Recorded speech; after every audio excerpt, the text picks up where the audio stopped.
Hi everyone, thanks for joining me for the latest chat about APEST roles in the church. Today we're going to spend a few minutes thinking about the role of the shepherd.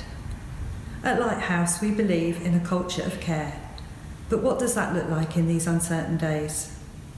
In Psalm 23, "The Lord is my shepherd," is a picture of caring, courage and guidance. In a general sense, a shepherd refers to a keeper of sheep. This is the person who tends, feeds or guards the flock. Likewise, the dictionary definition of care is the provision of what is necessary for the health, welfare, maintenance and protection of someone or something. Can you see the similarities? It is my understanding that if we are to be imitators of Christ, who is the Good Shepherd, surely that means we are called upon to be carers for people in our church, as well as those in our community. Irrespective of our abilities, age, gender, status, we all have the capacity to care and have empathy with one another. I believe genuine care can only be effective if we have a relationship with God, which in turn brings us into relationship with each other. I don't know about you, but on so many occasions I am often bustling about, passing the time of day, briefly saying, "Hi, how are you?" with the answer often being, "Fine, thanks." We rarely take time to stop, talk and listen. Spending 5 minutes in the presence of someone will reveal how they are really feeling and whether they are fine or not. Sometimes caring can be costly. It takes time, which is a precious commodity. Last year, a study by the Co-op and the British Red Cross revealed over 9 million people in the UK across all adult ages, more than the population of London, are either always or often lonely. We can be in a crowd and yet still feel isolated. We are part of God's family where no one should ever feel uncared for or lonely. When Jesus was ministering to vast crowds, his disciples often tried ushering people away from him. However, he made time for individuals. He noticed people.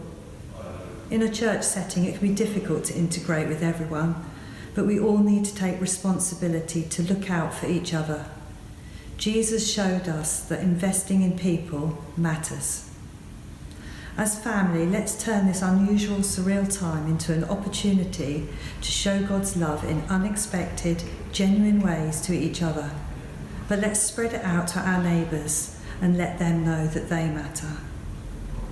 Some of you today may be able to assist a neighbour with a practical task: shopping, picking up a prescription, posting letters, baking cakes. Others of you may wisely be in self-quarantine. How about picking up the phone, emailing, writing a letter or FaceTiming someone to let them know that you're thinking about them?